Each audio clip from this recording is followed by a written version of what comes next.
All right, so graphing a reflection image. So basically what we're going to do is we're going to graph the original point here, or the original points. So negative 4, 3, 2, 6,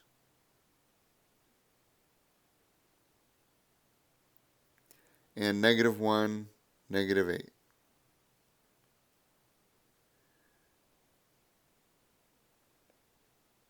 It's going to look something like that. So I'm going to go ahead, I'm going to connect all these pieces because it is a triangle. And then I'm going to label them. So this is my X, Y, and Z. So now what we're going to do is we're going to graph it where we reflect it over the X-axis. So anytime I'm reflecting over an axis, I go ahead and I just draw it in with a nice little dashed line.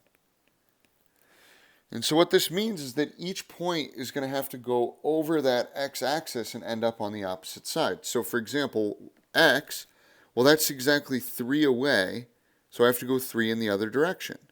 So right here has to be my x prime. Same thing's going to happen with y. I'm 1, 2, 3, 4, 5, 6 points away, so I got to end up 1, 2, 3, 4, 5, 6 points away. And then z has to end up on the complete other side also. Well, that was 8 units away, so I got to go 8 units high. 1, 2, 3, 4, 5, 6, 7, 8. So that's my z prime. Notice how it keeps the same shape, it's just reflected. So x prime's coordinates, these are still negative 4, but now it's negative 3.